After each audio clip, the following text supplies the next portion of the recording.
Hello friends, कैसे हैं आप सब। स्वागत है आपका यूपीएससी एट होम प्रविशा के यूट्यूब प्लेटफॉर्म पे। हम जो यूपी पीसीएस की मेंस आंसर राइटिंग कर रहे हैं, जिसमें हमारा जो टारगेट है डेली 5 क्वेश्चन की आंसर राइटिंग करने का, उसी सीरीज़ में हमारा जो क्वेश्चन है वो जीएस पेपर 3 से है। हमारी जो ये मेंस की सीरीज़ चल रही है वो यूपीएससी और यूपी पीसीएस की पीवाईक्यू पे बेस्ड है, जो कि करंट के साथ अपडेट करते हुए आपको कराई जा रही है। आप लोग चाहें तो इस सीरीज़ के माध्यम से पूरा मेंस का सिलेबस कंप्लीट कर सकते हैं और अपनी मेंस की तैयारी को और बेहतर कर सकते हैं। तो क्वेश्चन को हम देखेंगे। क्वेश्चन है हमारा जीएस पेपर 3 से, समावेशी विकास से आप क्या समझते हैं। भारत में असमानताओं और गरीबी को कम करने में समावेशी विकास किस प्रकार सहायक है। क्वेश्चन क्या पूछा गया है कि समावेशी विकास जो है, समावेशी विकास से आप क्या समझते हैं। भारत में असमानताओं और गरीबी को दूर करने में समावेशी विकास किस प्रकार सहायक है, उसके बारे में हमें बताना है। तो सबसे पहले हम इसका इंट्रो देखेंगे। इंट्रो में क्या है, समावेशी विकास का उद्देश्य सभी वर्गों को समान अवसर देना। मतलब समाज का जो सबसे अंतिम तबके का भी व्यक्ति है, उसको भी जो है समान अवसर दिया जाए। खासकर गरीब, वंचित और हाशिए पर खड़े लोगों को समान अवसर प्रदान करें। इसमें केवल आर्थिक वृद्धि ही नहीं, और समान अवसर जो है, और इसके अंतर्गत जो है क्या है, केवल इसका जो मेन मोटिव है उसमें केवल आर्थिक वृद्धि ही नहीं करना, बल्कि सामाजिक रूप से उन्हें जो है समानता, शिक्षा और स्वास्थ्य के अधिकारों का समान वितरण भी शामिल है इसके अंतर्गत। इसमें जो है समावेशी विकास का जो मुख्य जो उद्देश्य है वो क्या है कि विकास के लाभ सभी तक पहुँचे और कोई भी इससे अछूता ना रहे। तो ये हमारा इंट्रो कंप्लीट होता है। अब क्वेश्चन की जो मेन बॉडी का पार्ट है उसको देखेंगे कि भारत में समावेशी विकास के प्रयास।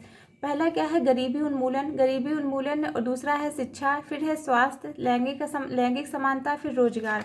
पहला क्या है, गरीबी उन्मूलन। इसके अंतर्गत बताया गया है कि PMAY और मनरेगा जैसी योजनाएं गरीबों की स्थिति सुधारने में मदद कर रही हैं। इसके अंतर्गत जो है क्या बताया गया है, PMAY का फुल फॉर्म है प्रधानमंत्री आवास योजना। इसमें बताया गया है कि जो समावेशी विकास की नीतियां हैं, जैसे प्रधानमंत्री गरीब कल्याण योजना, मनरेगा और प्रधानमंत्री आवास योजना, गरीबों के जीवन स्तर को सुधारने के लिए बनाई गई। ये जो योजनाएं हैं, जिसके अंतर्गत प्रधानमंत्री गरीब कल्याण योजना है, गरीबों का कल्याण करने के लिए मनरेगा मतलब जो है परिवार के जो है किसी भी जो है परिवार के, ग्रामीण परिवार के एक व्यक्ति को, पूरे परिवार के एक व्यक्ति को 100 दिन का रोजगार प्रोवाइड करता है पूरे वर्ष में।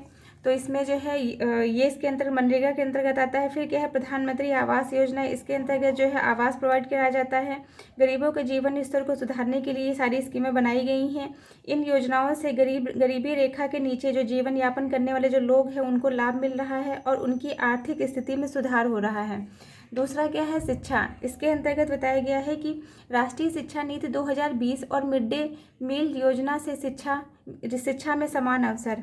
इसके अंतर्गत क्या बताया गया है कि जो राष्ट्रीय शिक्षा नीति है 2020 की और मिड डे मील जैसी योजना के माध्यम से शिक्षा तक पहुंच को समान बनाने की दिशा में कदम उठाए गए हैं, जिससे शिक्षा का सार्वभौमिकरण से जो है वंचित समुदायों को गुणवत्तापूर्ण शिक्षा मिल रही है, जिससे उनके सामाजिक और आर्थिक विकास में सुधार हो रहा है। फिर क्या है, स्वास्थ्य। इसके अंतर्गत आयुष्मान भारत योजना से गरीबों को स्वास्थ्य सेवाएं बेहतर हो रही हैं। इसके अंतर्गत बताया गया जो आयुष्मान भारत योजना है, राष्ट्रीय स्वास्थ्य मिशन जैसी योजनाओं से स्वास्थ्य सेवाओं का समान वितरण हो रहा है, जिससे गरीब और ग्रामीण क्षेत्रों में स्वास्थ्य सुविधाओं का विस्तार हो रहा है। फिर क्या है, लैंगिक समानता। इसके अंतर्गत बेटी बचाओ बेटी पढ़ाओ जैसे अभियानों से महिलाओं का सशक्तिकरण हो रहा है।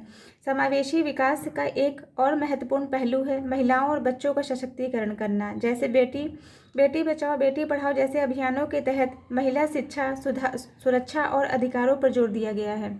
फिर क्या है, रोजगार। MSMEs और स्वरोजगार योजनाओं से रोजगार के अवसर बढ़े हैं। समावेशी विकास योजनाओं से स्वरोजगार, माइक्रो, स्मॉल और मीडियम एंटरप्राइजेज को बढ़ावा मिला है। इससे जो है नौकरी और आर्थिक अवसरों में वृद्धि हुई है, खासकर आदिवासी और पिछड़े वर्गों के लिए। तो ये हमने भारत में समावेशी विकास के प्रयासों को देख लिया डिटेल में। अब हम उसकी जो है चुनौतियां देखेंगे कि इनके समझ कौन कौन सी चुनौतियां विद्यमान हैं। पहला क्या है, आर्थिक असमानता। इसके अंतर्गत गरीबी और अमीरों के बीच का अंतर बढ़ रहा है। मतलब जो गरीबों और अमीरों के बीच गरीब और गरीब होता चला जा रहा है, और अमीर क्या है, अमीर और अमीर होता चला जा रहा है। इससे क्या हो रहा है, आर्थिक असमानताओं में क्या है कि गरीब और अमीर के बीच की आर्थिक असमानताएं और भ्रष्टाचार समावेशी विकास की प्रक्रिया को क्या कर सकते हैं, बाधित कर सकते हैं। फिर क्या है, शिक्षा और स्वास्थ्य में असमानता है। इसके अंतर्गत ग्रामीण क्षेत्रों में सुधार की आवश्यकता है। इसके अंतर्गत बताया गया है कि जो ग्रामीण और आदिवासी जो क्षेत्र है उसमें शिक्षा और स्वास्थ्य सेवाओं की गुणवत्ता में सुधार की आवश्यकता है। फिर इसको दूर करने के लिए क्या सुझाव दिए गए हैं, प्रौद्योगिकी का उपयोग। इसके अंतर्गत डिजिटल शिक्षा और स्वास्थ्य सेवाएं बढ़ाई जाएं। इसमें क्या बताया गया है कि नवीनतम जो है तकनीकी का हस्तक्षेप किया जाए, जिसके अंतर्गत डिजिटल शिक्षा स्वास्थ्य सेवाओं को बढ़ावा देने के लिए प्रौद्योगिकी का उपयोग किया जाए। फिर क्या है, कार्यक्रम का सही से क्रियान्वयन किया जाए। इसके अंतर्गत बताया गया है कि जो सामाजिक कल्याण योजनाओं का जो है सही ढंग से क्रियान्वयन किया जाए। सरकारी योजनाओं का बेहतर क्रियान्वयन सुनिश्चित करने के लिए कड़ी निगरानी और पारदर्शिता की आवश्यकता है।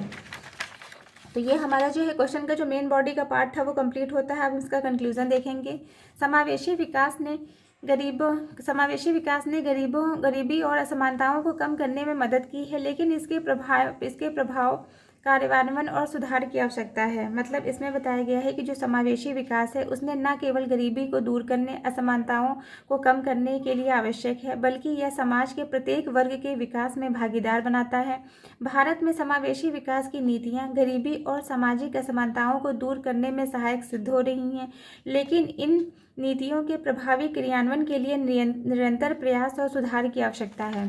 तो ये हमारा क्वेश्चन कंप्लीट होता है, जो कि जीएस पेपर 3 से हमने लिया था। आप लोगों को हमारी जो ये मेंस की सीरीज़ चल रही है कैसी लग रही है हमारे कमेंट सेक्शन में ज़रूर बताइए, और ऐसे ही पढ़ते रहिए, लाइफ में आगे बढ़ते रहिए। यूपीएससी एट होम प्रविशा के साथ में मेंस आंसर राइटिंग करते रहिए। Thank you.